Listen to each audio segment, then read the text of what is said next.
Hello, beloved listeners, and welcome to Sneople at the Movies, film criticism by people who actually like film. Join us as we dive into movies we love, movies we respect, and movies we wish we could unsee. From the kids who are in post-apocalypse Australia, it's Sneople at the Movies. I'm Matty.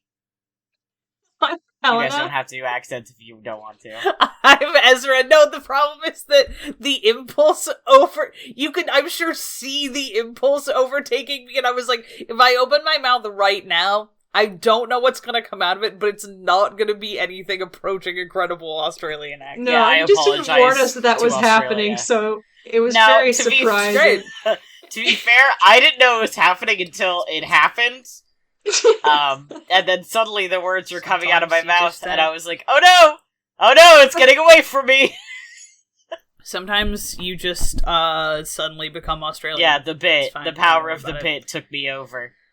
Known occupational hazard. Yeah, so anyway, Of podcasting. it's my birthday! It's not. Happy My birthday! birthday happened 2 weeks ago when this episode came out, but it's my birthday episode, so, Yes. it's my birthday. It's Happy belated birthday to Matty. Yay! Yay! Confetti. Woohoo!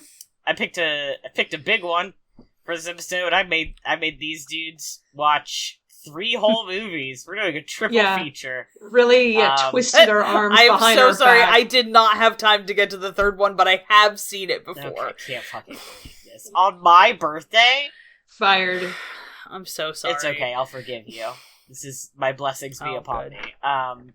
Thank you. I don't care. But I, forgot until it was too late. that's okay. That I was like, oh, bugger. Yeah, the important thing is that it's a movie. If you didn't see one you hadn't seen, I'd be like, well, I think this is gonna be difficult, but I still would have forgiven you. I would have been like, that's okay. Not a big deal. It's just a podcast, It's baby. happened before. I'm gonna be honest with you. It will probably happen again. Sometimes I'm not very good at time management. It's a podcast, baby. We're all here having fun. Who give a shit? Not me. It's true. Anyway, let's do a quick what we steep. It looks like it's not very long this time. That's okay. That's No. okay. I've been on a TV kick recently, which is crazy. I'm still rewatching Psych, my best friend, my beloved. I have been continuing to watch 30 Coins, which is still so good. I'm halfway through season 1. It's such a banger. God, anyway. I highly recommend it. I started rewatching The Exorcist TV show, which Z and I watched many moons ago, and I remember it is on Hulu, and I keep thinking to myself, oh, I should rewatch that, and then I don't. But because I've been watching 30 Coins, which features fucked up Exorcist stuff, I was like, you know what I want? More fucked up Exorcist stuff. So I started rewatching the Exorcist TV show, and once again, oh, so good. Especially now that I've seen the original movie, I'm like, oh, I see the stuff referencing the original movie that's, subtle Mhm. for the most part. They do use yeah. the music at the end of the first episode. They are just kind of like, fuck it, it's The Exorcist. But still, it's very good. Ben Daniels, hello. Hi. I saw Fight God, Club for real. in a theater, which was so much. Sick. So good. That movie still slaps. Edward Norton, if you're out there. Free on Thursdays. I rewatched The Nice Guys, Mad Max 2, and Mad Max Mid-Mix Beyond Thunderdome Mid-Mix. all in one day, which was kind of an experience for me personally. That's a lot. I watched a couple of them while I was working, so it was on in the background. It wasn't like I just sat down and had a 3-piece movie marathon of 3 of the weirdest movies you could pick. But it was still kind of, a lot. I rewatched Mad Max Fury Road, and watched Jaws, because it was her birthday. And by her, I mean Oh, yeah. Bruce, the shark. Happy birthday, Queen. Yeah. Happy birthday, Queen. Happy We love birthday you. to a real one. Yeah. And also, SG to Q is on. So happy birthday to Games Done Quick. I love you too. Hell That's yeah. me. I know, Matty, that I kind of understand what you were saying about the Australian accent taking you over, because I also watched Mad Max 2. So hard. Yeah. And after watching that, however, it's only 89 minutes long, which is crazy. Yeah, it's not a long one. It's not a long one, but it fits so much into it. But after watching just those 90 minutes straight, I was walking around my apartment kind of talking out loud in an Australian accent to myself. It's so hard So not that it to. does kind of overcome you. It does do that. After, Um, the year Ben and I spent playing the Mad Max game, and then, all the times I've spent imitating our friend Madeline doing her Australian accent, and all the times I've, jokingly talked to my roommate, it's so hard not to say Mad Max without doing it in an Australian accent specifically. makes yeah. Because Ben and I always say Mad Max to each other as mimics. It's like how I have to actively focus to say cinematography and not cinematography. Right. Which I found out the other day and was deeply embarrassed by because I kept trying to say cinematography and couldn't do it. And eventually was like, okay, cinematography. And that's how I feel about saying Mad Max in my normal accent. I'm actively struggling right now. I'm so sorry. Well, God be with you at this time, especially Thank you. recording this episode of this podcast. It's going to be a hard one. It's too hard for you. Apologies to the Australians in advance. Apologies to every Australian person that I know, Yeah. IRL and not. Yes, I did watch Mad Max 2. I still have Interview with the Vampire Brain Rot. Season 2 is over. I've moved out of New York City. I've made my home in the Armand Daniel tag on AO3. I live there now. That place is my home. I check it every morning and open a bunch of tabs and say, okay, kids, what have we got today? Some shit went down in the finale, and so since then, that particular tag on AO3 has been popping and locking. It's crazy. Anyway, that's where I live and will continue to live until this next season, a year from now. So, apologies. You know what? I'm here for you. Please keep me in your thoughts in this difficult time. Apart from that, I also watched Drive Away Dolls, which I do think should have kept the original title of Drive Away Dykes, but I understand why they had to change it. It was pretty fun. I had a good time. Margaret Qualley's accent was, it was a lot, but it was a charming little lesbian movie, so I'm very happy about that. I rewatched To Be or Not to Be with the commentary on the Criterion Collection edition that I have. I rewatched Midnight Run the evening before Pride Month was over on June 29th to celebrate them. And to celebrate Pride Month, really, in a way, and when you think about it. And I also got some ideas for a future birthday episode of my own, so keep that posted. Mad Max 2, I saw Independence Day on July 4th for the first time. That's a film that exists. Bill Pullman is really hot in that movie.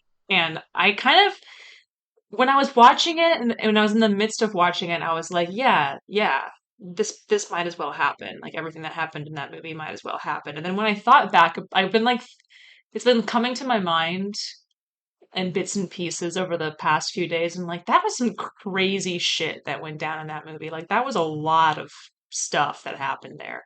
Brent Spiner shows up for like 2-3 scenes, and I was really hoping he would be in it for a longer period of time. But he's not, and he looks dreadful.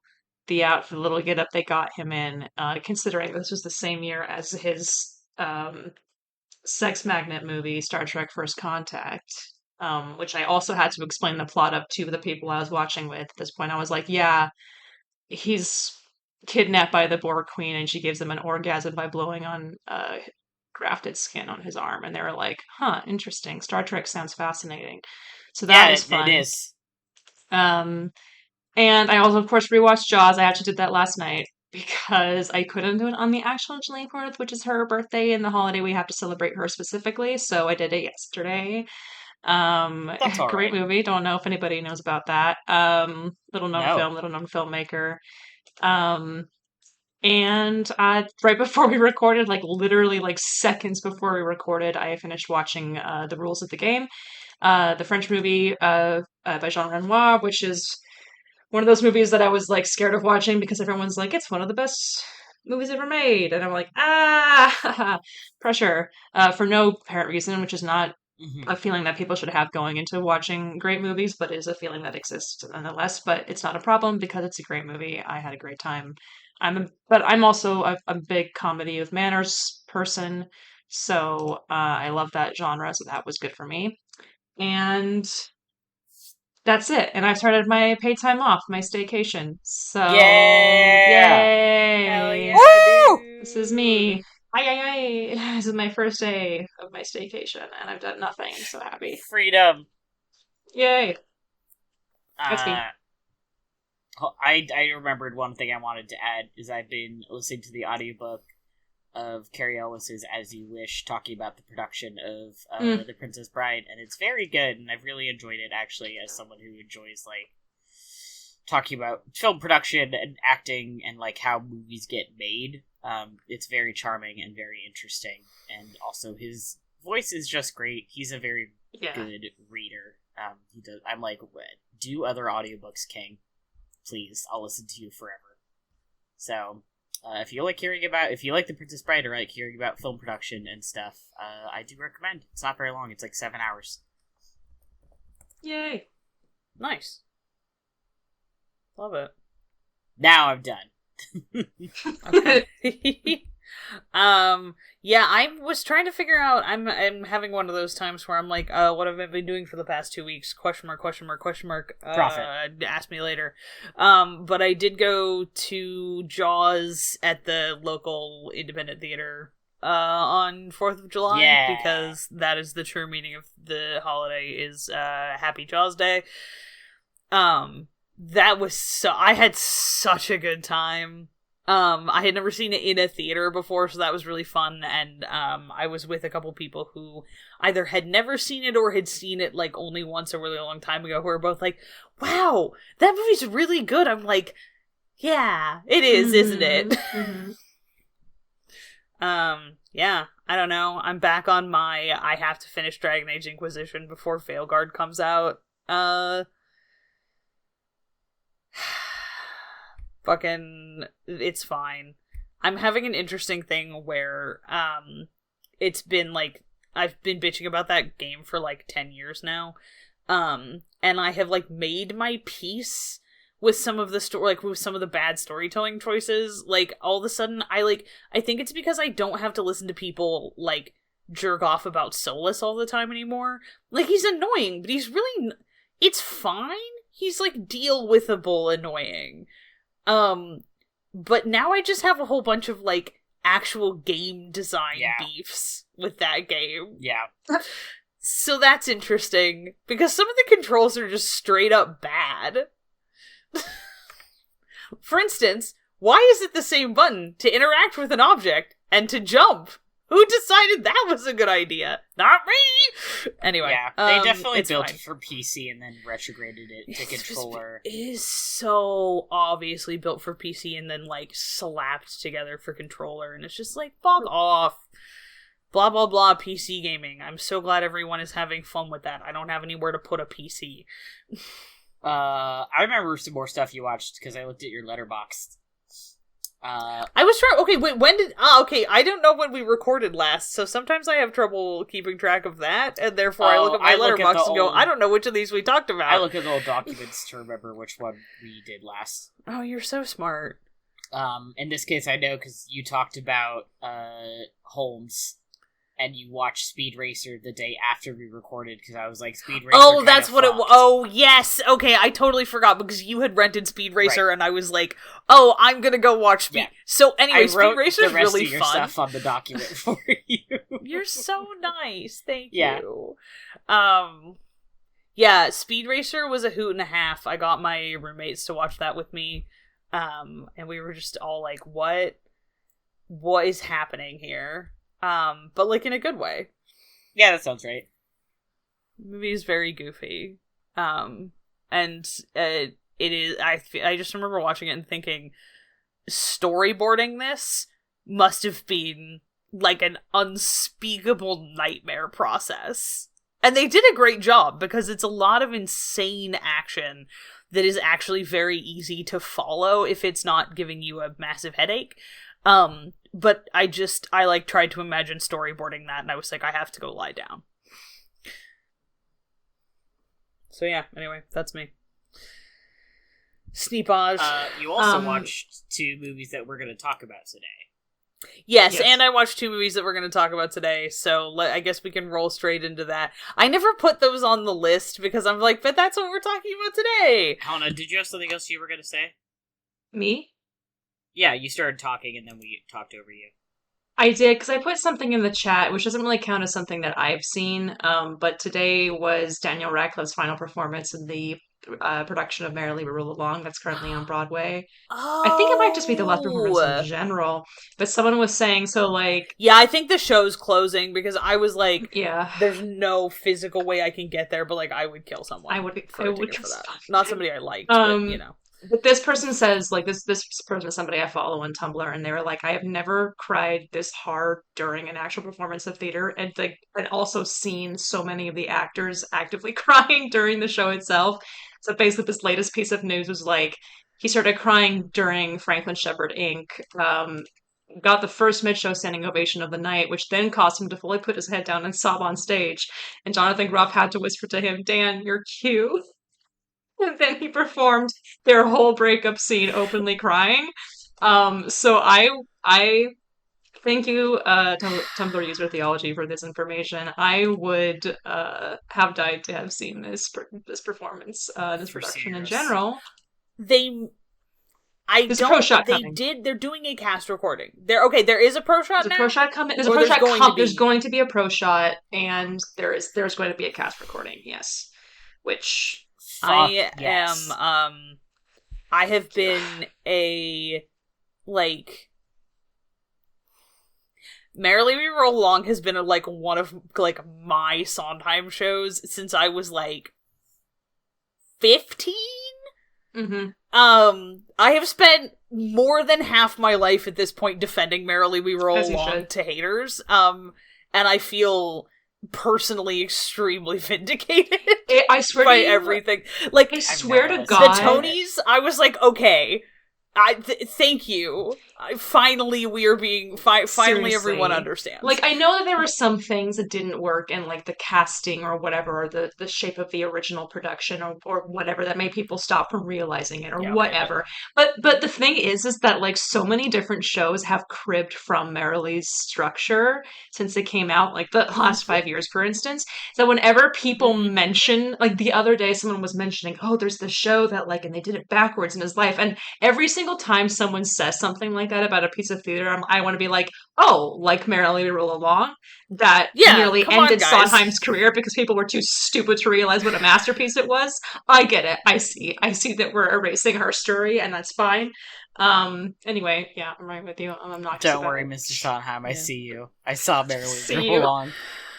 I actually don't know anything about Merrily We Roll Along, but I well, when the pro shot of the most recent production comes out, we're watching it together. Yeah. I do also have a pretty good production from London that I can't remember if it's a bootleg or not. Anyway, didn't hear that. Yeah. I had... It's fine. I do have a filmed version of Merrily We Roll Along from London. I think it's from the Mighty Chocolate Factory. It's good. The thing about Merrily We Roll Along, like much media, like many plays that are about New York, is that there are some characters in those things that just, are Jewish. They just are. And sometimes it's quite frustrating to go and watch British productions of them where everyone's just you can just hear the what's a Jew coming off of it, and I'm like, this character just doesn't work. This doesn't work the same. Mm-hmm. This just doesn't hit quite right.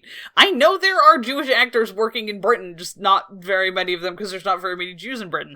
For example, Daniel Radcliffe. Anyway, it's fine. Yeah, for example, Daniel Radcliffe. Yeah.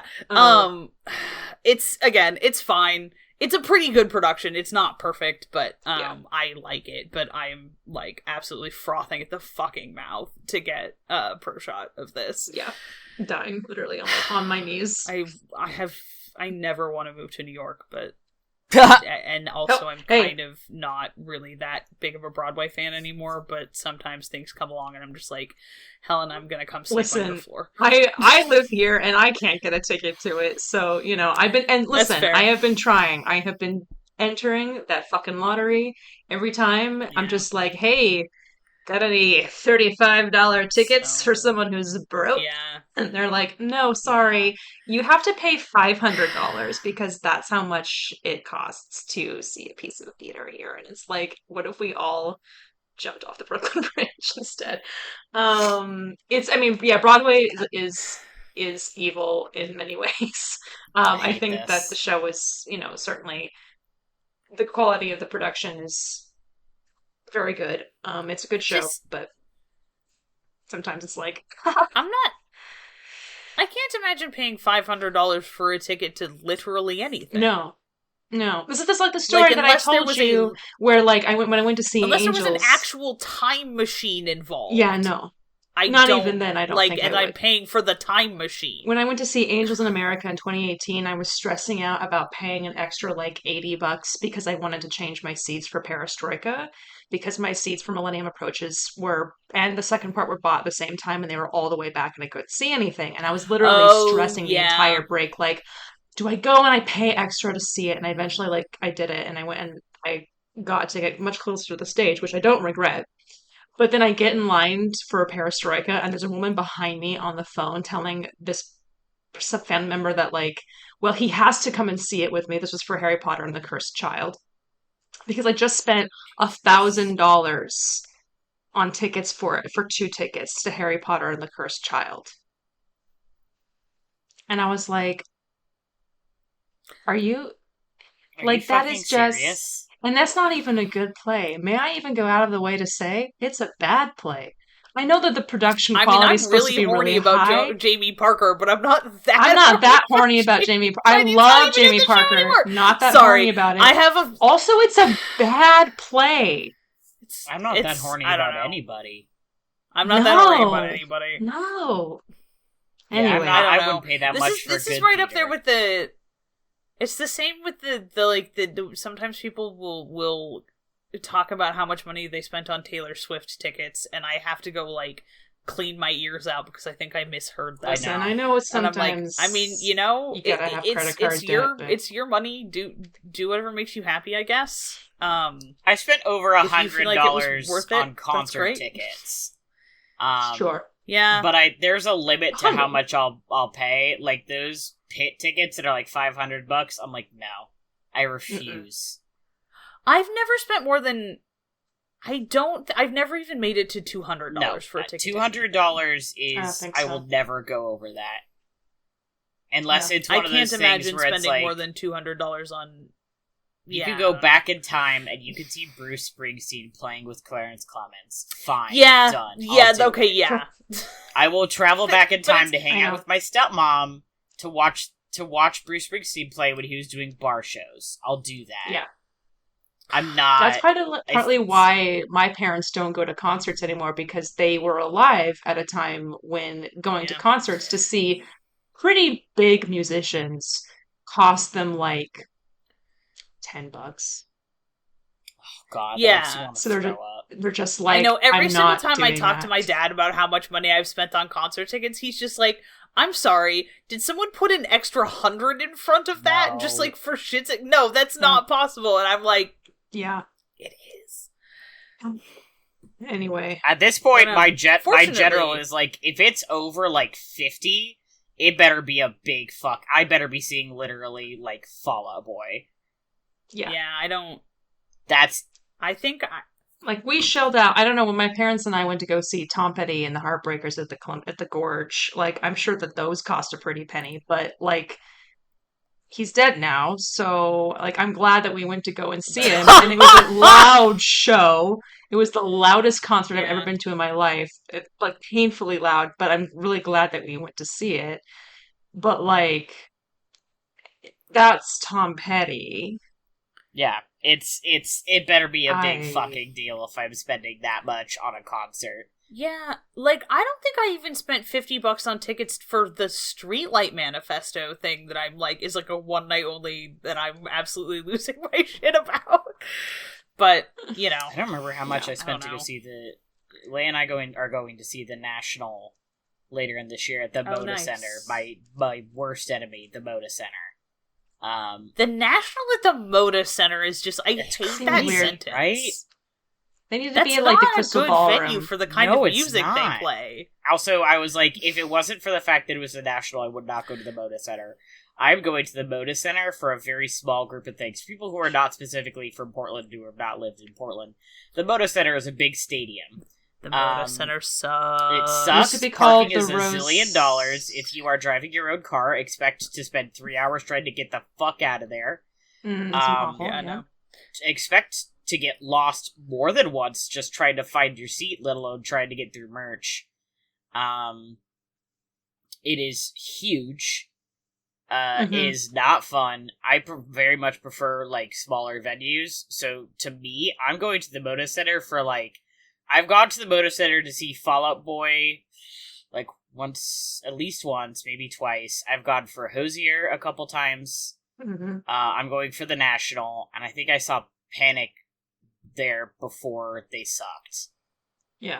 And by they, I mean he. Yeah. And that's it. Like, it's a very small group of bands that I will go to the Moda Center for. Otherwise, Leia was like, would you go see fucking Weezer with me at the Moda Center? I think mostly as a joke. Leia, if you're listening to this, if it wasn't a joke, let me know We so love we you. can stop being friends. No, I'm kidding. Obviously I am kidding. But she was The like, only do you want to go time- see Weezer with me? And I was like, how much are tickets? And she was like, they're like $50 or something. And I was like, I'm not spending $50 No. to see Weezer.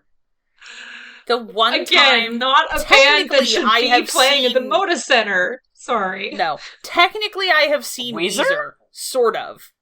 Yeah, because when I went No, to the... that I do know. I was saying, do you think Weezer should be playing at the Moda Center? Weezer's a pretty big band. No, I know They're that a they're like pretty a big band, big I just don't deal, like them. but like they're not really like a.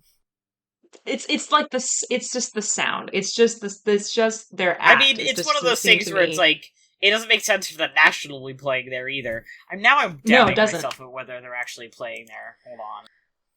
I'm very What's excited that theater on for, Hawthorne? That nice little space on Hawthorne that Say Anything was at a few years ago. They not should be the playing Laurel at, like, Horse. the Crystal or something. They should be playing Crystal at the Hawthorne or- Theater. Yeah. The Hawthorne Um, Theater, yeah, like somewhere smaller. When I last saw Say Anything, like, a few weeks ago, they were playing at, the Hall. What the fuck is it? National is Hall. playing at the Moda Center. That's just. It does bug me too that they changed the name a little bit. I know The that's not what it Revolution was. What did Hall. it used to be Jesus called? It used to be Christ. called the Rose Garden.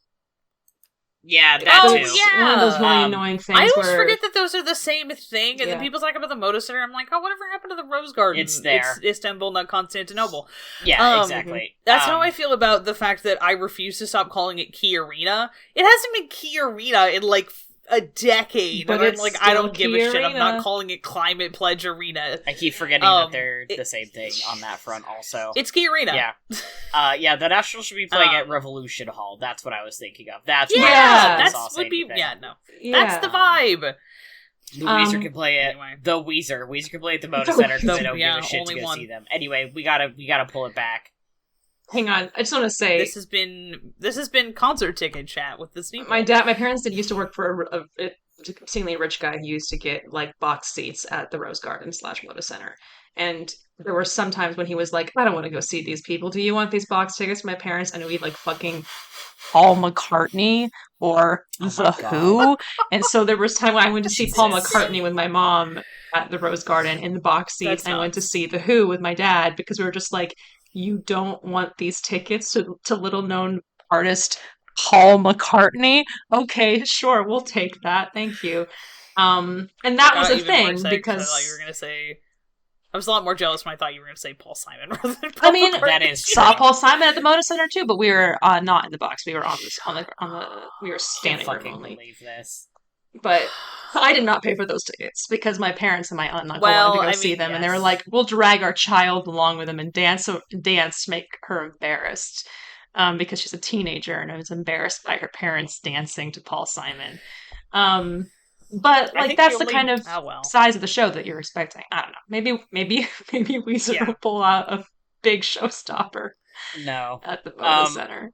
I think the only Mm. show I would like my parents paid for was Feist. That was my first concert, and everything else was stuff I picked and like went to on my own with like my buddies or by myself or whatever. Yeah. Feist was a good show to hear. That's a good first concert. It was like sitting down. Yeah, It was It's a chill. good sound. And then my next concert, I think, was Say Anything. No, my next concert was my buddy had a concert at Hawthorne. And then the next concert was seeing Say Anything in New York and getting there at like 6 a.m. Anyway, Anyway, that was wild. I had some. this has weird been times. Concert Talk. Yeah. On NPR. New segment. Okay. This is this has been Gar Talk. Jesus Christ. I mean, close enough. We're talking about Mad Max. We can do it. So the triple feature today, I went between a few different things. I wasn't sure. I know I wanted Mad Max 2 there. She's the leading lady of this this Why I Love Triangle is Mad Max 2 Road Warrior. And I couldn't decide what I wanted to pair it with, like a fine wine with a cheese. I reached out to Ben. I talked to y'all. You know, I did a lot of discussion. And what I eventually decided is I couldn't pick between a couple of things, and so I did both. And that's Mad Max 2 Road Warrior, Mad Max Fury Road, and Escape from New York. And the concept here is the middle of the triangle is Mad Max 2. That's Bella. For those who have not seen Mad Max 2, you don't need to see Mad Max 1. They literally explain the plot of that movie in Mad Max 2, and it's actually not really post-apocalypse. It's like a week after the apocalypse started. Yeah. I looked my roommate in the eye and was like, hope I don't need to know what happened in the first Mad Max movie, because I've never seen it. Fucking movie starts, immediately starts narrating what happened. Yeah. I'm like, well, No. that's convenient. They kind of expect that, like, no one's seen the first Mad Max. I like it. It's an interesting, good movie, but it is not really post-apocalypse, and it has a really different tone for the other Mad Maxes. Mm-hmm. Which is, like, the other Mad Maxes are very post-apocalypse. Mad Max 1, like I said, really isn't. So, Mad Max 2 is our companion, Max Rockatansky. Max Rockatansky. He's driving his fucking car. Good for him. He's got a dog. Hell yeah.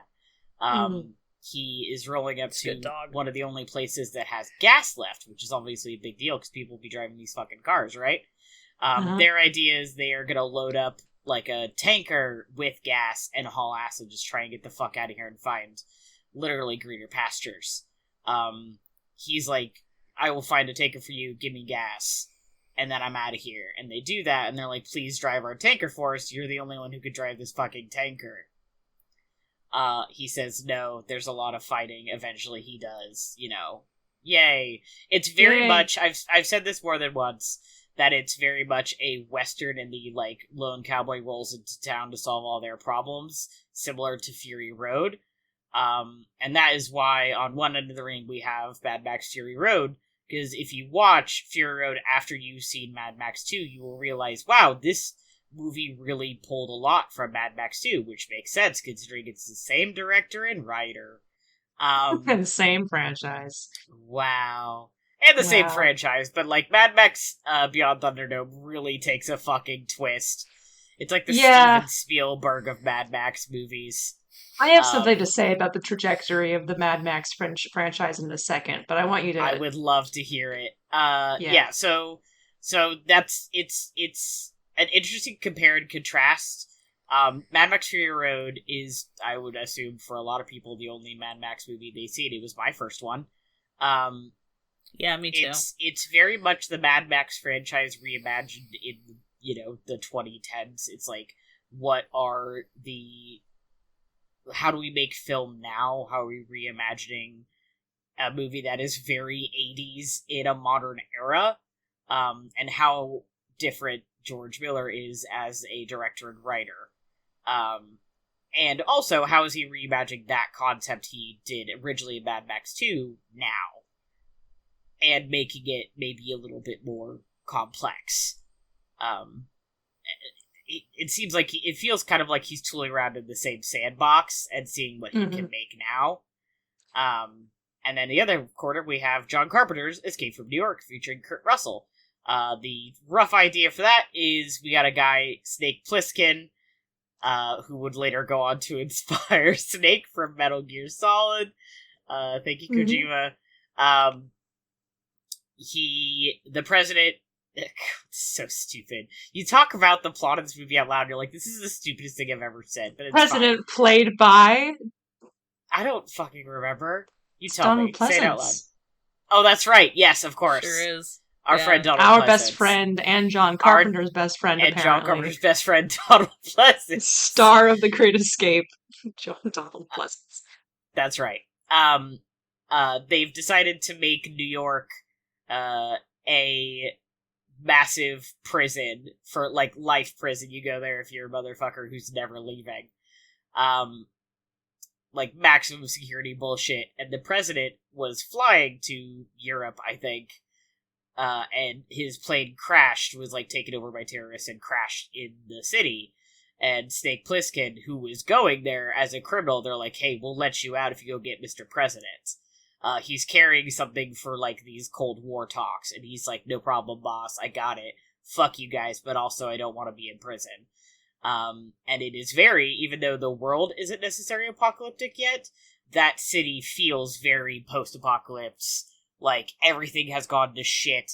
This place is ruled by a bunch of, like, combating groups, but is mostly overruled by, like, one group with one guy at the head, who has taken the president, obviously, because why wouldn't he if he has that kind of bargaining chip?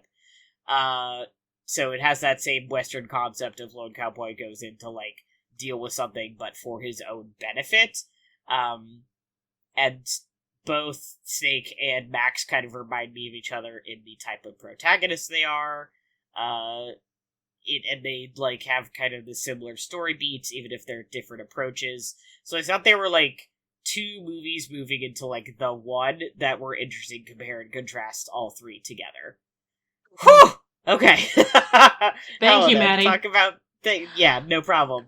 Well, so your Sneople homework, people listening at home, is to watch all three of them. You have to. I'm telling you. Talk us about Mad Max, Monfrey. Well, I read this is not even really my thought, it's somebody else's thought that I'm stealing and sharing with you all, by another very smart person, who said on Letterboxd that it's like every successive Mad Max film, because people are always like, what is the chronology of these fucking movies? None of it makes any sense. I can't tell when one thing is supposed to end and which adventure is supposed to start where, and it's like, they're not... His thing was like every single Mad Max movie is like in a different retelling of the myth of this person, Mad Max. Yes. Like a different version or approach to that story.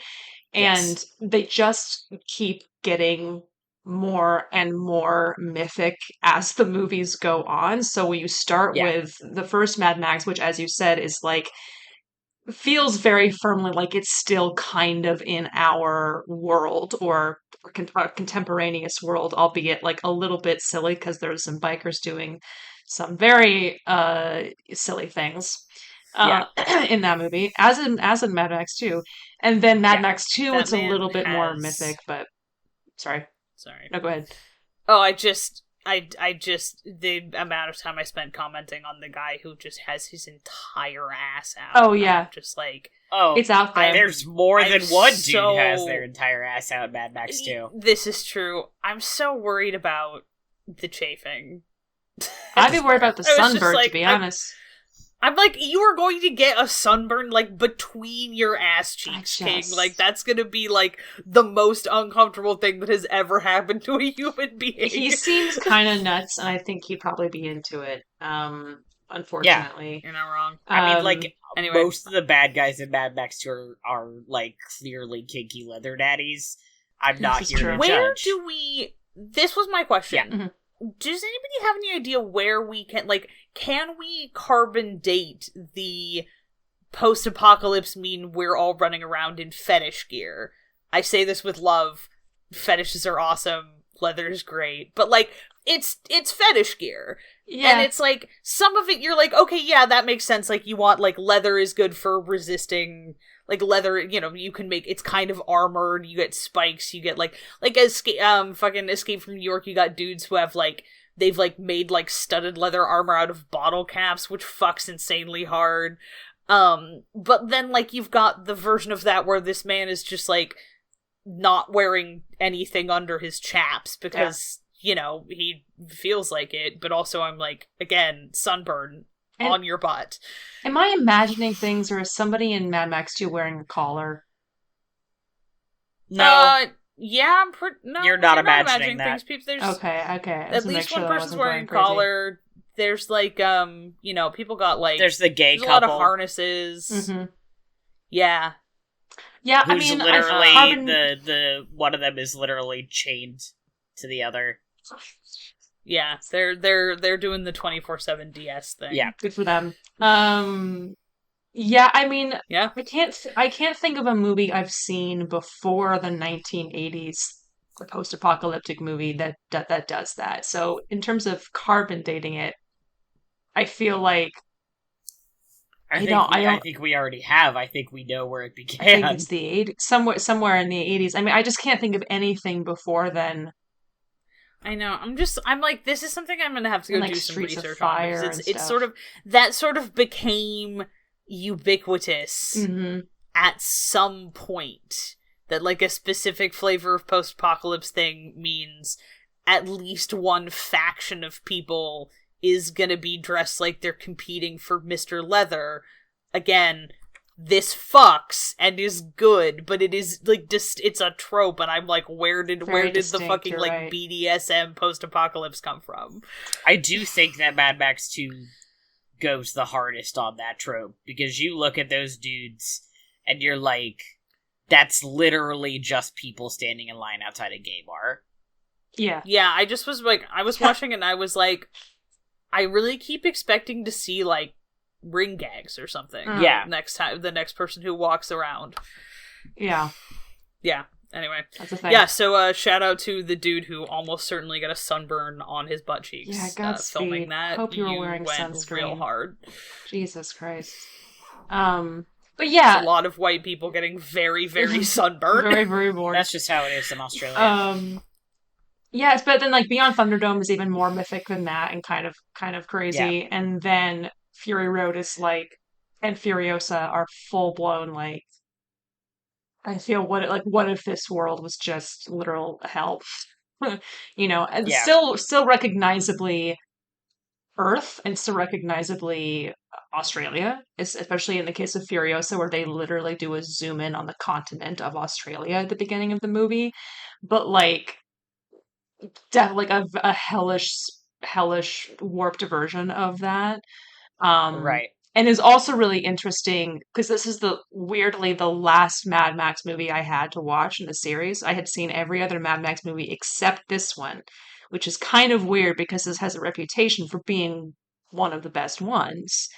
But I'm kind of happy that I watched it last, having now seen Fury Road multiple times and having also recently watched Furiosa a couple times, because everything that works about Fury Road and Furiosa is in this movie meshed together, and it's crazy because people have been talking a lot recently online, especially about, like, how different Fury Road and Furiosa are from each other just in terms of scope and the style of storytelling.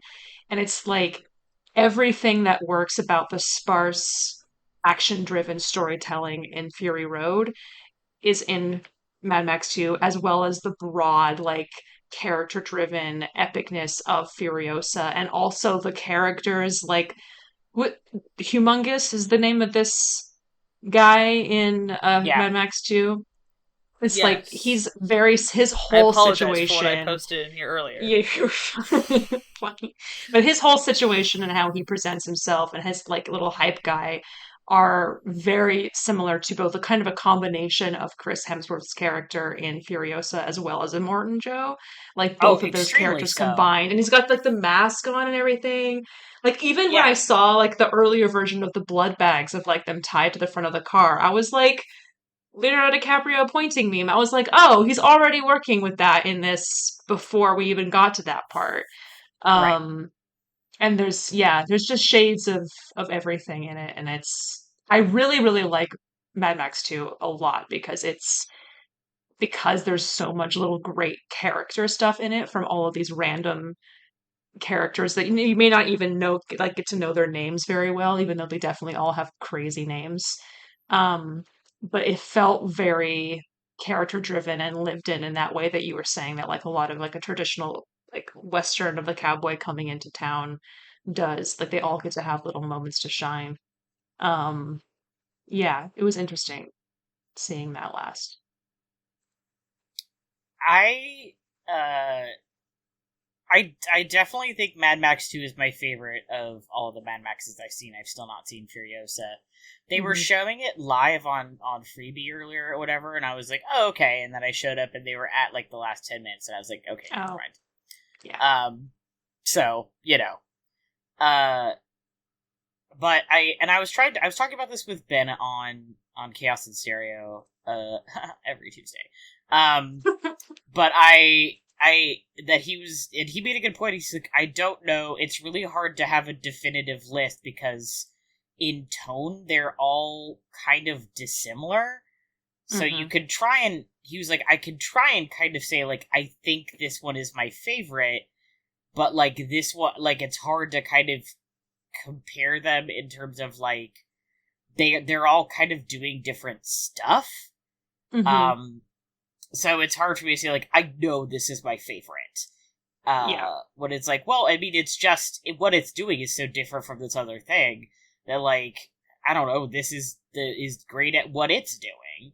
Yeah. I love Beyond Thunderdome because it's campy and weird, and it's an action adventure movie. It needs a John Williams score. It does, but it doesn't feel anything like 2 or Fury Road. But that's not bad. I think a lot of times Beyond Thunderdome gets kind of the like this one's not great. I'm like, but it's great at what it's trying to do. It's Hmm. perfect at what it's trying to do. And maybe that doesn't mean that doesn't match the tone of the other Mad Max movies. But it's one of those things where like I don't know if that matters at the end of the Sure. day. But that also means when I'm trying to say like what do I prefer in the list of Mad Maxes, it gets kind of tricky. I think 2 is my favorite. It's compact. It is like I don't know, it's a nice clean movie. I like the story. I like the characters a lot. Um, it doesn't feel extraneous in any way, really, Mm. but it's still in terms of like filmmaking, but it still has all the like crazy post-apocalyptic, like the bad guys are leather daddies and the good guys are covered in sports gear. We're doing car stunts with a big rig. Like there's a dog. It's Is a great. dog? It fucks. Yeah. Um, and I do I still like Fury Road a lot. I think initially I'd said at some point either on the show or later on the stream that I think Mad Max Fury Road is better. But on a rewatch, I'm like, I don't know if I think it is better filmmaking wise. One, because there were a few things that annoyed me. On a rewatch, I was like, what is this? Not that I think it's bad. There were just points where I was like, I don't like looking at this. Um, it's just it's just a very different take on a similar concept. Um, yeah. and it is definitely more mythical. There's that great shot at night where they're driving through, like after they get stuck in the mud, and there's the Hmm. crows, and there's the people on these like long sticks. Hmm. That feels like it's directly out of some fantasy novel, and it's just that one shot as they drive through, and that's it. There's no Yeah. explanation, and I love I that. did too. And it's like, how can you compare that with something that is as clean cut as Mad Max 2? Yeah. I don't I know. I'm it's easy for me to really to like rank them in my head, but again, like it's like you're saying, it's such a matter of choosing between like a bunch of really great stuff. Yeah. You know what I mean? And they all feed into each other so well. And I do Yeah. love that like Mad Max Fury Road, Mad Max 2 doesn't feel the need to explain too much. I mean, they do have the entire ass prologue where they're just like, here's what you missed on Glee. Also, like, this is the basic setup. Have fun. People had cars and then they were fighting over oil and they killed each other and had World War III over it. And you're just like, likely thing to happen. Uh-oh. Ruh-roh. Ruh-roh. But in terms of like the whole gyrocopter, like his whole situation, the fact that people are just literally wearing BDSM gear and strapping people to the front of cars, like the whole situation with the town, there's like a bunch of stuff that are just like, we don't need to explain this. Like, Don't you worry can about it, figure man. it out. And I kind of agree with that. There were several points, and I don't know why. I don't know if this resonates with you at all. There are several points when I was watching Mad Max 2 also that reminded me of Star Wars. And I'm not sure if that was like the feeling of that character stuff that I was thinking about earlier, specifically New Hope, like specifically the feeling of watching New Hope. Yeah. And I don't know if it's because like Yeah. they were so close together, really, when you think about it, and like what, 5 years apart? In terms of when they were made, and they maybe there's just Well, like a look to it, but there was something about it that reminded me of it. I don't know. I feel like there's a kind of, especially New Hope, there's quite a bit of just like, hey, look, we made a weird guy. And like, why? Because we can. Yes, we can. Like the whole the point is Because sometimes it's fun to go to a movie and there's a weird little guy. Yeah. I feel like Star Wars does that, and quite a bit of this movie is just like you get the feeling that it's like we needed to we decided we wanted to populate this landscape with weird little guys of like various flavors. Go ape shit. Why not? Because it's supposed to feel like because it's supposed to feel like an alien landscape. Yeah. You're supposed to feel like you're supposed to have to like you what am I trying to fucking say? It's like you might think about who you would become in this kind of in this kind of environment. I feel like that's kind of, I don't think I like Mad Max quite as much as the two of you do. That's fair. I had a good time, but it's sort of, I like watching them with people who watch them, but when I'm just myself, I'm like, cool, I don't think about these movies ever. But for this kind of a thing, I feel like post-apocalyptic scenarios interest me the most when they invite you to think about, like, okay, clearly these circumstances have materially altered how people behave and move through the world and relate to each other. What do you think would happen to you? Because if it's like, if everybody has been changed, you don't get to be like, do the like, oh, well, I would just be holed up in my bunker with my 7 years worth of dehydrated peanut butter and, like, refusing to talk to my neighbors because I think they're here to steal my peanut butter. And only to like emerge, emerge unchanged and refound the glorious United States of America, or whatever the fuck people are doing in their weird prepper jerk off fantasies. I just think it's interesting to kind of think like, wow, okay, like, one, what happened to all of these people, and two, what would happen to me? Yeah, I don't really know where I was going with that. Have you seen, something Beyond Thunderdome? See?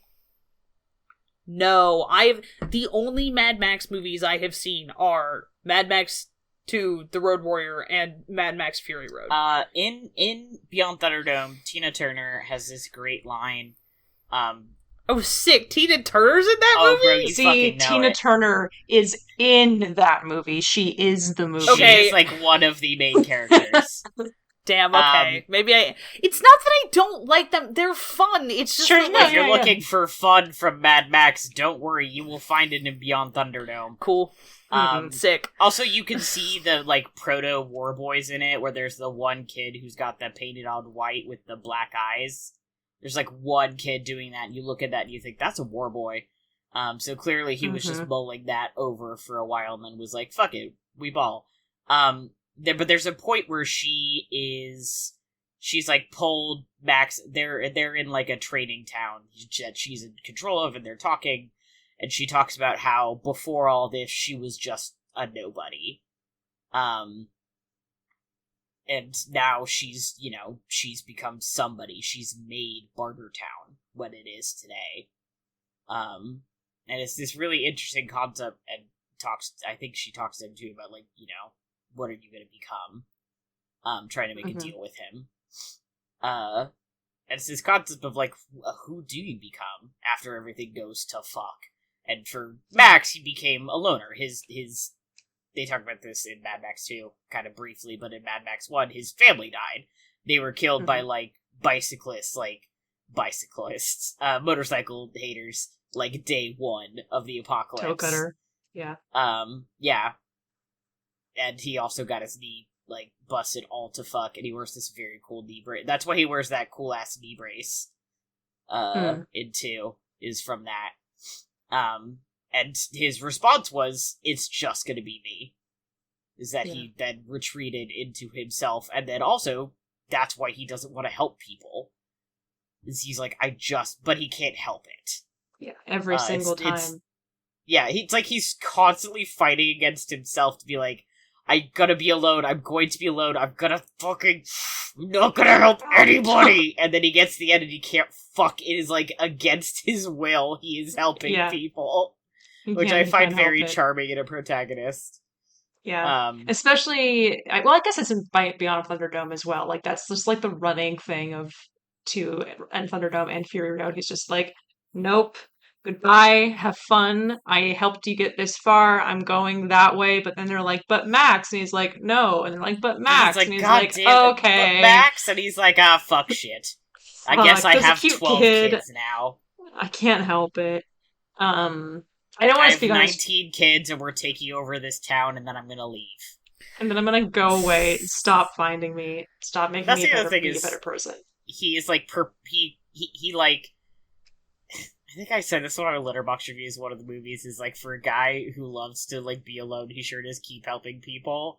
But at the end, every time he continues to be alone. That he, like, willingly pulls himself out of situations to be alone, and that is an interesting, speaking of the, like, who are you gonna be with everything goes to shit, is he's like, well, I'm gonna keep helping people, and I'm gonna actively make the choice to be a loner. Which I think is interesting. I very much like Max as a character. As I think I said earlier, but if not, you guys know this, that Ben and I played the Mad Max game for fucking ever on stream. To the point where we got to the end, and I was like, Ben, please, we have to finish this game. Neither of us wants to be here. We're trapped in the Mad Max game, and neither of us knows how to get out. Please, please, please, this is our saw trap. And eventually we finished it, but, like, neither of us knew how. But we spent months playing this Mad Max game, so we spent months hanging out with our friend Max. And I've become very, very fond of him. Because I was trapped in Sisyphean torture with Mad Max. But that's also, now I'm gonna pull this to Escape from New York. Similarly to that, Snake Plissken is the guy who goes into town and he's like, I'm just doing this for me. And he doesn't have the heart of gold that I think Max kind of secretly has. He spends the entire movie being like, I hate everybody here, and is an asshole beyond a shadow of a doubt. He fucking sucks. He's not like, I'm gonna help the president. Yay! He's like, alright, I got the president out, asshole.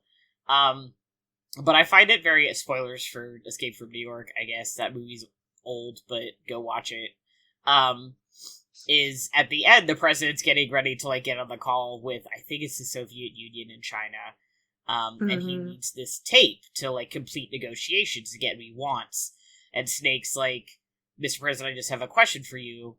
How do you feel about the fact that all these people died to save you? And he's getting, like, literally makeup prepped for this call, and he's like, yes, well, it's great that they gave their lives for their country. Like, very much like, I don't give a shit, but I'm gonna say the, like, presidential answer. Wrong answer. Yeah, and Snake's like, okay, and he leaves, and you see him, he's got the tape, and he pulls it apart. Because, he's still an asshole, but it matters to him that all these people died, and he wanted to know that they, died for a reason, and the answer is no. He doesn't give a shit. All he cares about is that he gets what he wants, and it's like, alright, well, he's not gonna get what he wants then. Yep. And also, I'm not gonna work with these guys anymore. Bye! Bye. Which I love as a moment. Yeah, he hasn't really. I can't remember what it is, but I remember he has a really great response to the person who hired him, asking him if he wants to keep, you should keep working with us, Snake, and he's like, yes, it's because in the early parts they keep calling him Pliskin, and he says, "Call me Snake." At the end, they call him Snake, and he says, "Call me Pliskin." Yeah, fuck you. Yeah, so good. So good. Specifically, Harry Dean Stanton dies for this president, and that's just not unacceptable. And I love Harry Dean Stanton so much. Fucking good. Whenever he shows up in a movie, I'm like, yeah! He's so fun, and I need to double check something because he really specifically reminds me of... Also, Adrienne Barbeau, hello, ma'am. Who I only had experience with before as a voice actress, because she is the voice of the scary cat lady, one of the scary cat ladies in Scooby-Doo on Zombie Island. And she's also, ironically, the voice of Catwoman on Batman the Animated Series, which is very funny. Makes sense. Okay, but specifically, Harry Dean Stanton in Escape from New York so strongly reminds me of the dude from the Librarian movies that it's just killing me. The whole time. That's what I was thinking the whole fucking time. I had to go make sure they weren't related or something. That's such a you thing to say. Yeah, Affectionate, to be clear. Of course. I feel like if I was annoying, you would have, told me by now. I feel like you wouldn't have been able to hide it this long if I actually annoyed you. Yeah, if this really bugged me, I would have been like, God, Z and their obsession with the librarians. But I actually find it extremely that endearing. show was so just perfectly tailor-made for me specifically. Anyway, Harry Dean Stanton, if I might just do a little ode to Harry Dean Stanton in this moment, he deserves one. Such a great contrast to Kurt Russell's whole situation, especially as Snake, because Snake Plissken, the way that my boy is dressed in this movie is just so eye patch, the tattoo that we see eventually that looks like the Pokemon, it looks like it got drawn on with Sharpie. Looks like it got drawn on with Sharpie. So bad. He's Kurt Rustling all over the place, and Harry Dean Stanton has such a quiet kind of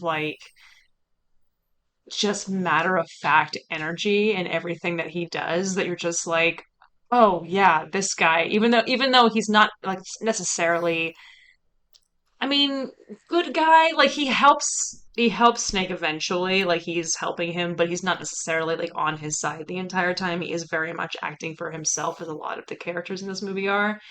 But you're just kind of like, oh yeah, he's an everyman. He can do what he wants in this movie, basically. I love him. He's so good. Everything he does. I do think it's magic. I'm just reading Harry Dean Stanton's Wikipedia page now. Crazy. And I think the last thing... I forgot he was in fucking 7 Psychopaths. Yeah. The last thing he ever did, I think, was... It was Lucky, right? Or it was... Yes. That, and then before that, the season 3 of Twin Peaks. Yep. And this is a crazy thing that was happening where, a really sad thing that was happening where, they've released season 3 of Twin Peaks, and a lot of people who were involved with that show, it became one of the last things that they did, and they died shortly after, Miguel Ferrer and Sherlyn, a lot of people. It was really, really sad. And he's just so, again, he's just so good in that. But that's for I'll say the rest of it for the Harry Dean Stanton episode that I guess we'll do at some point, apparently, because Sounds like fun. God, twist my arm, an excuse to watch Pretty in Also- Pink. Oh no. Oh Also, no. Ernest Borgnine. Ernest Borgnine, who's so good. And wild seeing him in this movie, too, because, like, he's such a, like, I mean, kind of like Donald Pleasance in a way, but he's such a, like, golden age of Hollywood actor to me, even though he's just kind of straddling that, like, 50s, 60s era, that seeing him in a John Carpenter movie from the 80s, I was like, yeah! I love this. This is so right. Yeah. Who else is in this movie? Damn. Now I'm trying to remember if there's anybody else I know.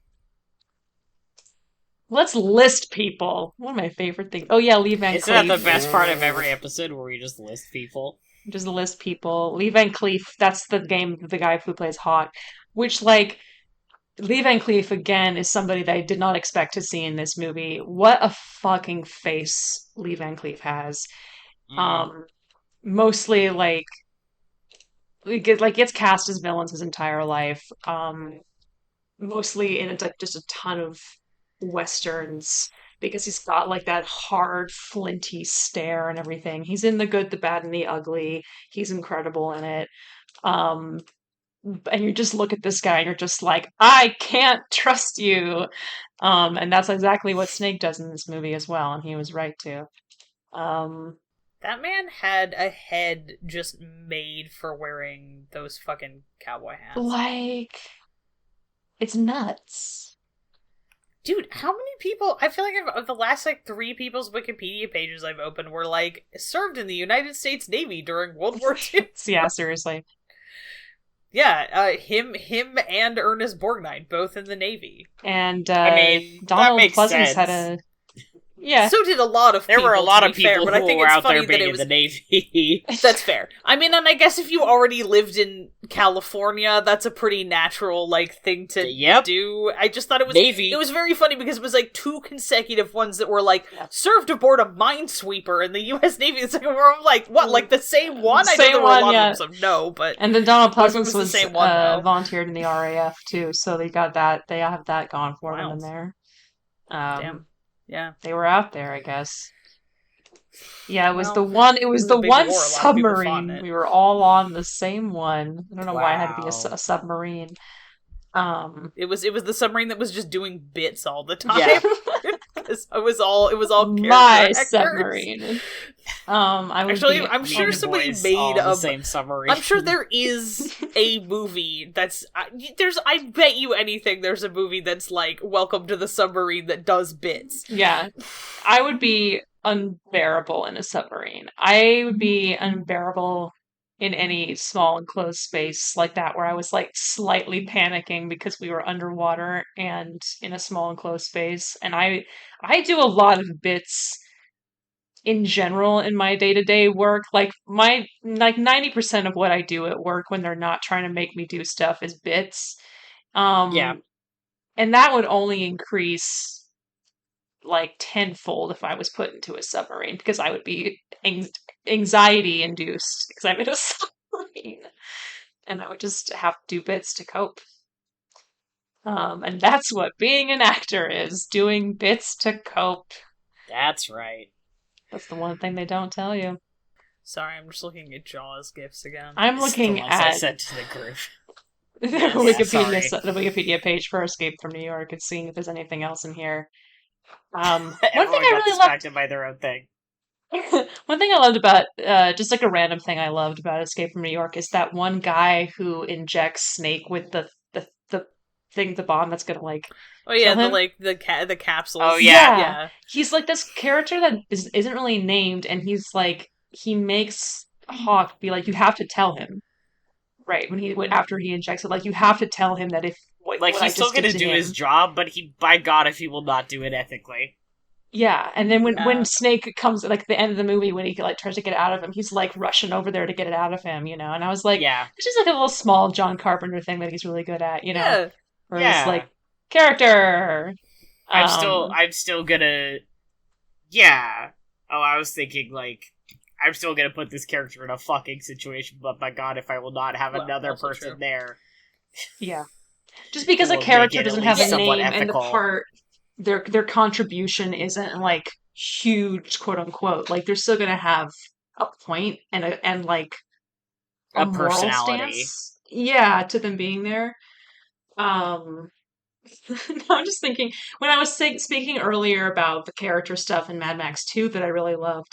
I was speaking about just like I was thinking specifically about one moment in Mad Max 2 that made me crack up, which is like Yeah.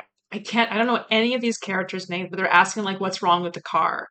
Yeah. And one of them is like asking like one of the guys what's wrong with him is like what's Oh, wrong it's with it, the and he tells him mechanic all and of then this the stuff, the guy mechanic, next and to then he him. tells Yeah. him, and he's like all of this car jargon, and the guy's like, well, what does that mean? It's like, well, what does that mean? He's like, well, this, and this. He's like, okay, it's just like this like cute little thing This of like chain these guys of don't know sending what's words going back and on. forth.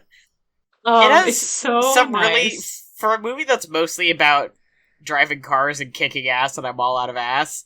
Hmm. It's also got these really great, funny moments that I Yeah. find very charming. Yeah. A lot of the stuff with the standoff, when Humongous's guys first come to the front of their little, what do you call it, their Yeah. fortress or whatever, we're kind Yeah. of scary, but also kind of goofy, also in a way, because again, yeah. there is a guy there who's just prancing around with his ass out. Yeah. Um, And he's the still kind of gyrocopter, intimidating, despite the fact that he fucking looks like that. yeah, he is. Because we've seen him do some pretty horrendous shit at that point in the movie.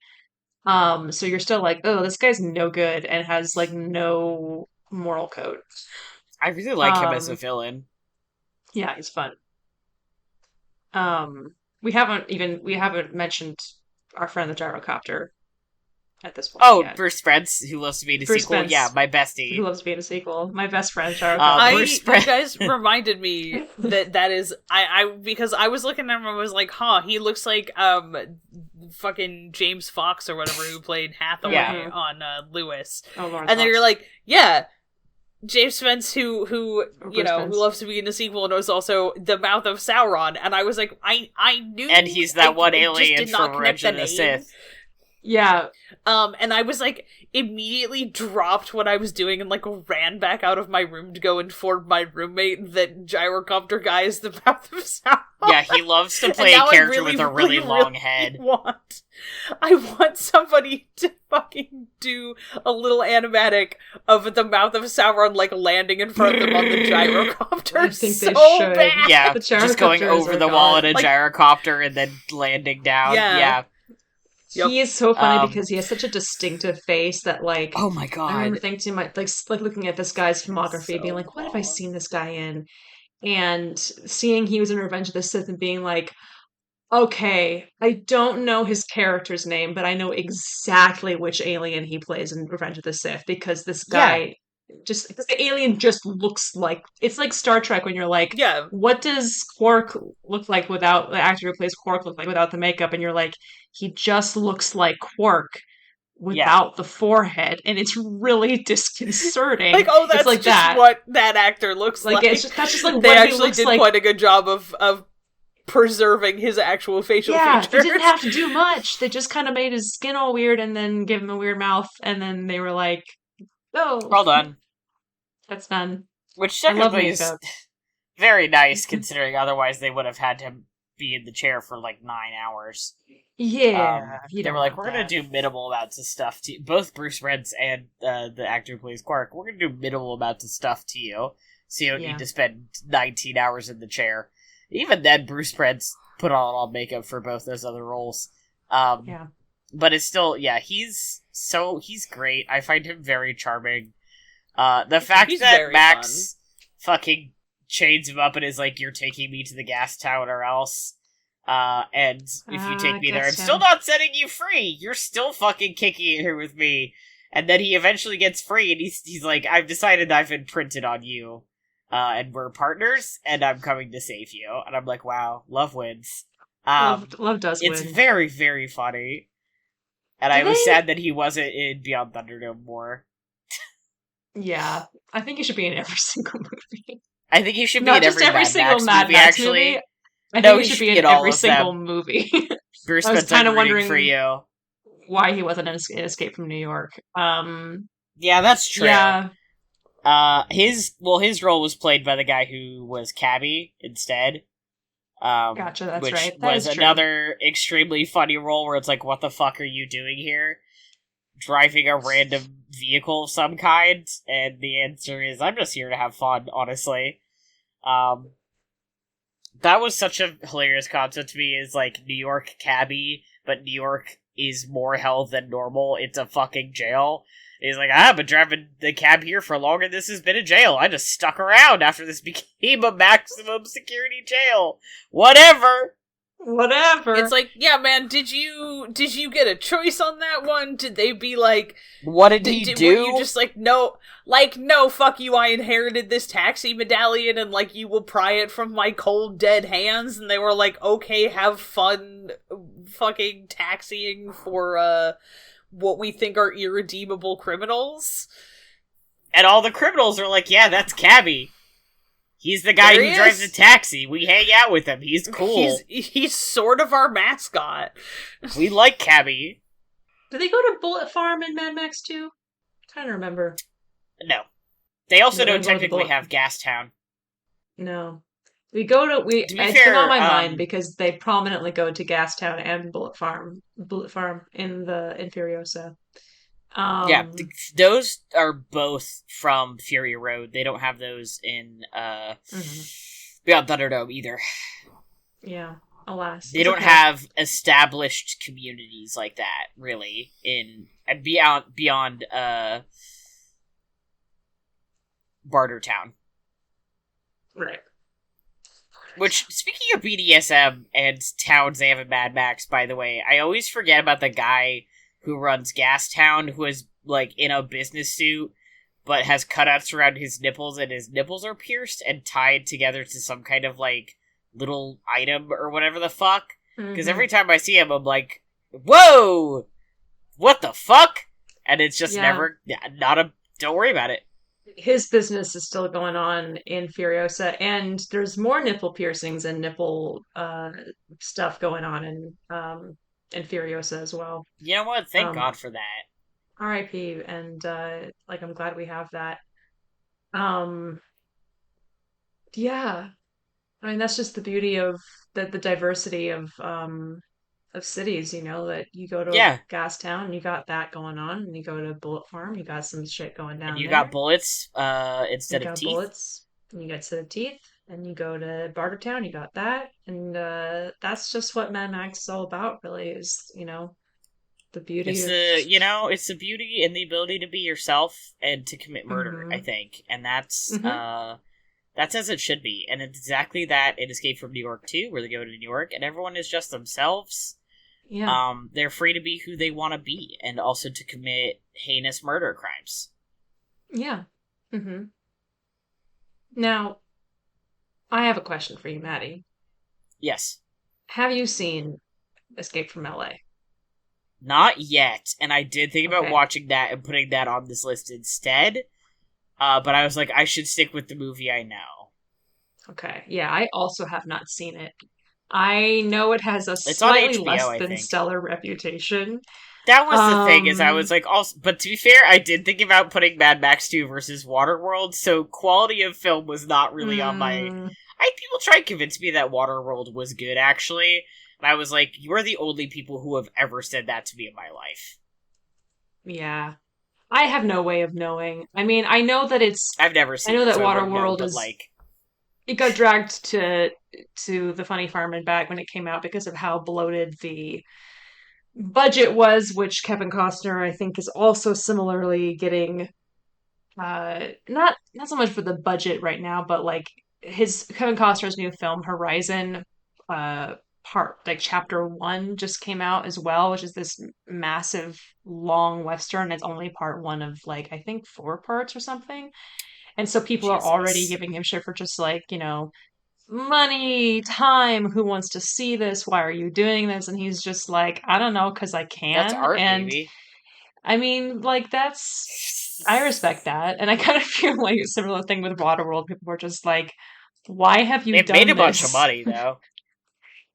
Did it? I thought it was I feel like when I was looking up, it was like one of the highest grossing films of that year / ever at the time. I looked this up on Wikipedia when I was considering doing Waterworld. Okay, Hold I on, have let to me do a double little check bit of before research. I am proven wrong. Waterworld, 1995 post-apocalyptic action film. We are co-Wikipediaing at the same Okay, time. well, it made more money than it cost, but it's quite a lot of money. Oh, I think when I read most expensive film. That's what I got confused about. Yeah. So that one's on me. I misread something. Well, Yeah. it is very expensive, but it did make up its budget.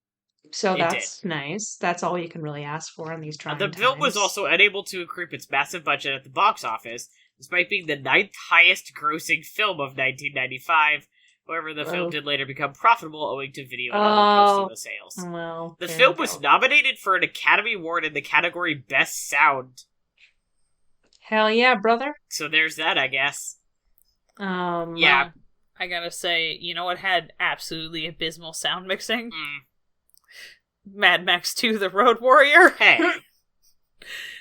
Oh, I kept having to fuck around with the levels because I was like, I'm really glad this movie has good subtitles because I straight up cannot hear like a full third of the dialogue.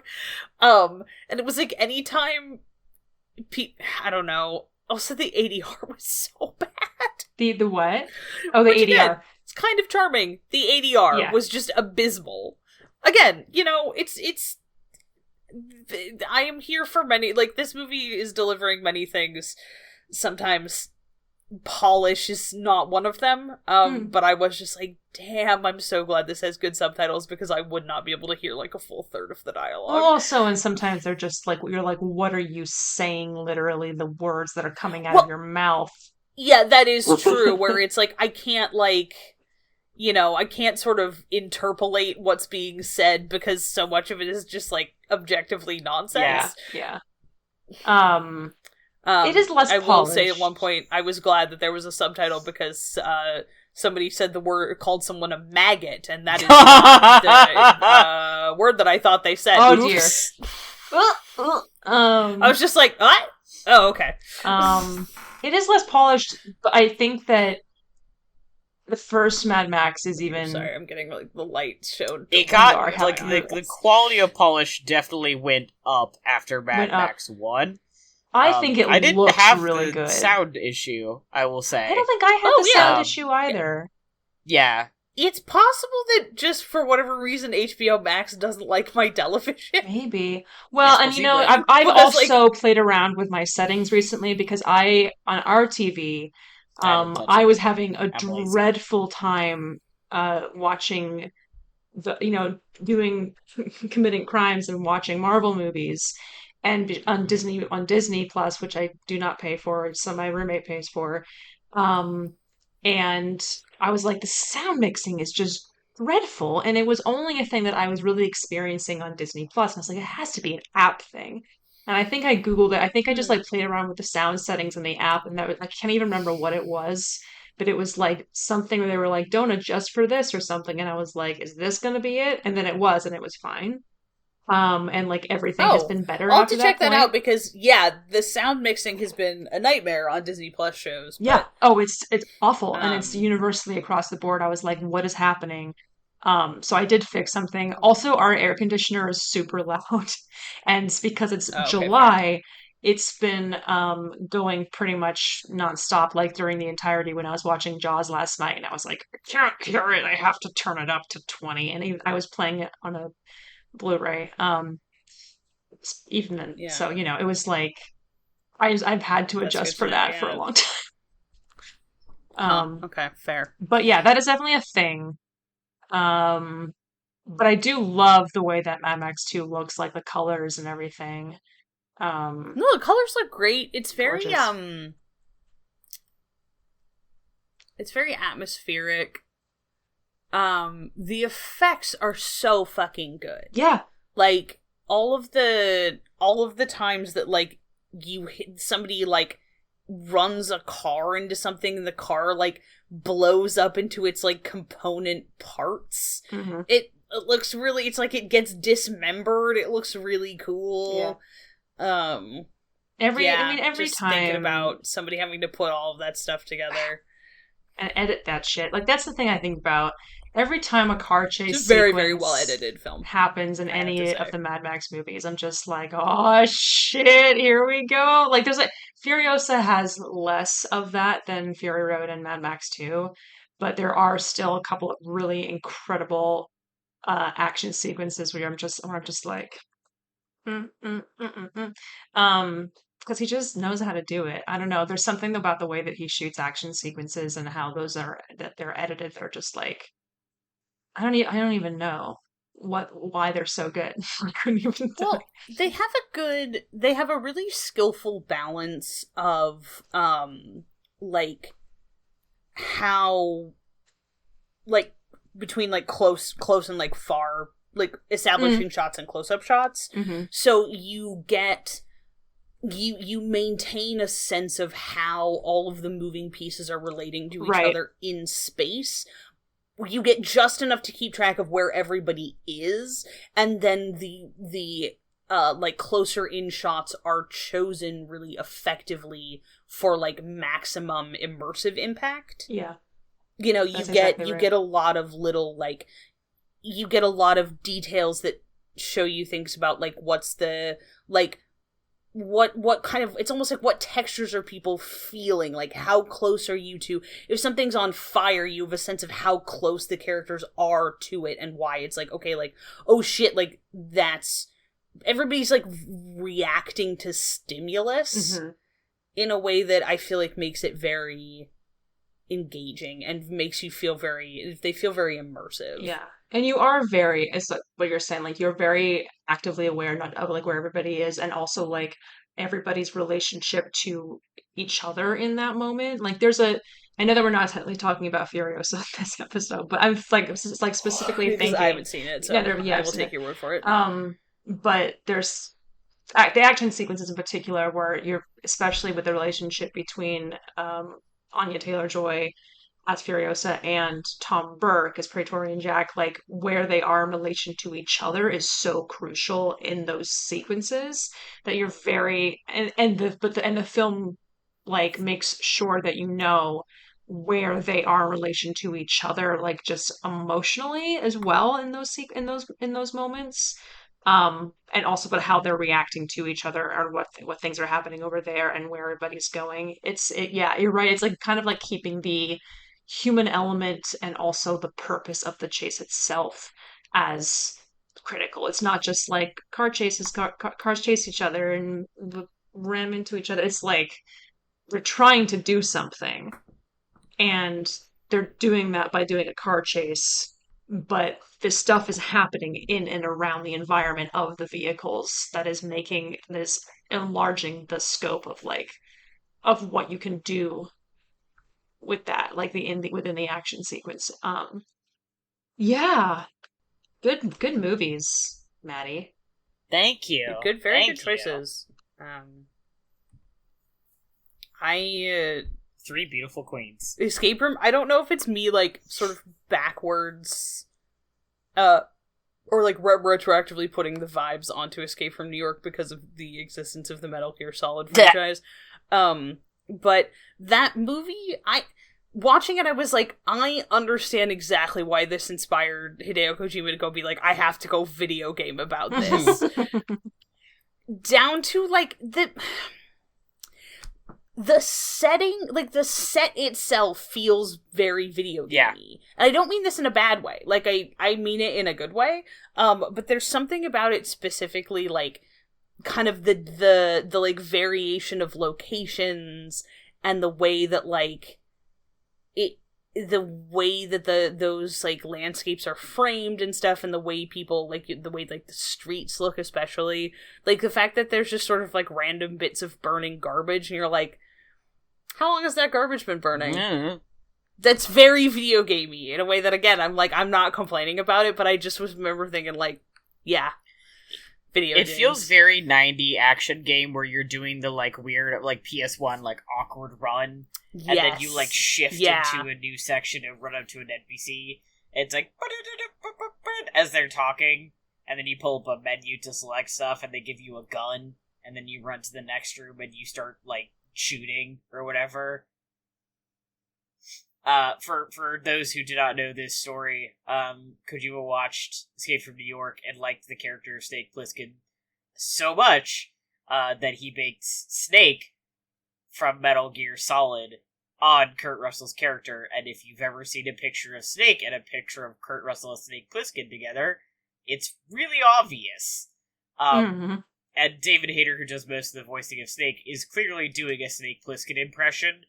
And at one point there was discussion of suing Hideo Kojima for, like, copyright infringement over this. Sure. And John Carpenter was like, nah, don't worry about it, I like his work. I think it's cool. Yeah. just let him do it, I don't mind. I remember when this story this came up because somebody else did something that was like copyright infringement. I don't remember if it was from Escape from New York, if it was from another one of his films, where he did sue them and he did pursue action. Like, someone was saying, like, Yes. so he pursued action in this case because he was like, fuck this guy. And then, but when Kojima, like, very obviously was like, I'm gonna do that, he was like, I'll be borrowing Mr. I will be Pliskin borrowing today. this, thank you, sir. He was like, no, it's fine.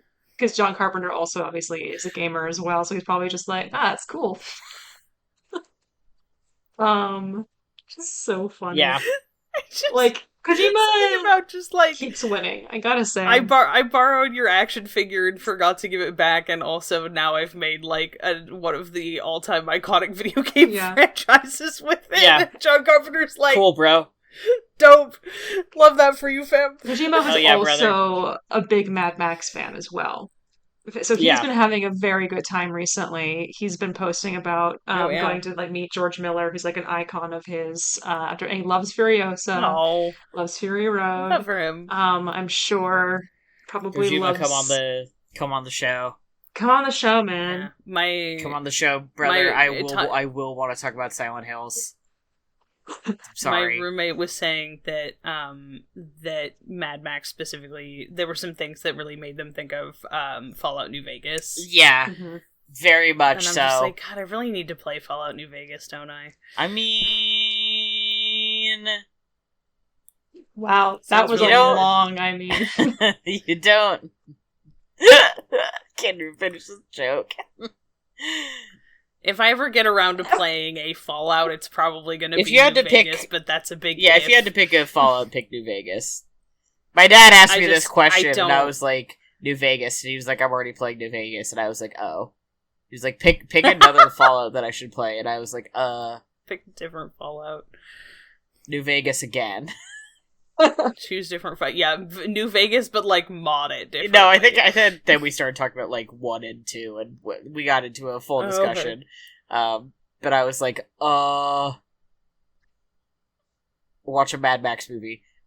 Yeah. Excuse me. Kojima also, I want to say, is really funny because if you follow him on Twitter, he posts about like the movies that he goes to see all the time. And if he likes a movie, he will say, I saw this movie today, and then he'll talk about the movie. He's like, here's all of these amazing things about it. Does really well. And you're like, oh, he had a really good time. Kojima, yeah. And when he doesn't like a movie, all he says is, I saw this movie today. And you're like, damn. Oh, he hated it. Like, you have to respect that. It's so amazing. Like, he won't be a hater. He won't be like, this movie fucking sucks. But when he loves something, he'll really go on at length about it, so that when he doesn't do that, you're like... He's like, if you don't have anything nice to say, it at all. If you don't have anything nice to tweet, don't tweet anything. anything. Anybody can read between the lines. Yeah, they're just like, noted king. I see. That's my guy. Yeah. That's my guy. I love that. God, it's so funny. We got anything else? We happy with our discussions?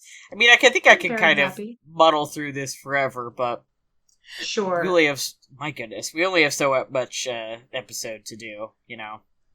I want to watch more westerns. Yeah, I feel like it's like western. It's time for westerns for summer. I was kind of thinking maybe we should bump the 310 to Yuma remake Rumble up the list. That's a good idea. I'm ready. Do that pretty Let's soon. Fucking go.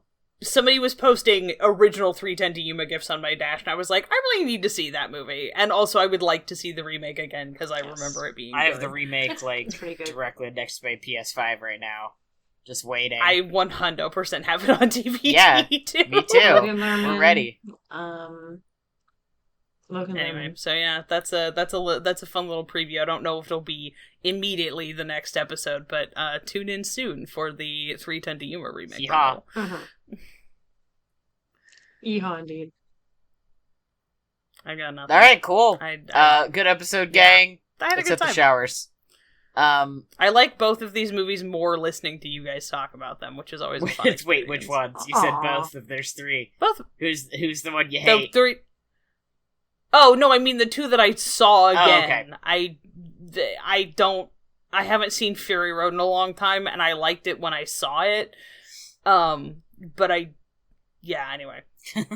The two that were new to me, Yes. that I both of them, because I ended up watching Escape from New York, like I couldn't finish it the night that I started watching it, and then I was like, there's a lot that I like here, but the tone didn't carry over for me, and like that's a me fucking up watching this film, so Yeah, that's one where it's hard to pick up any kind of action movie. It's hard to pick up. I should have just flow. started it over, and I don't really know why I didn't, because it's not that long a movie, but I don't know. This is the first weekend that it's been really hot here, and like going forward I will be fine, but the first time it gets over 85 degrees where I live, it kind of just like temporarily melts my brain.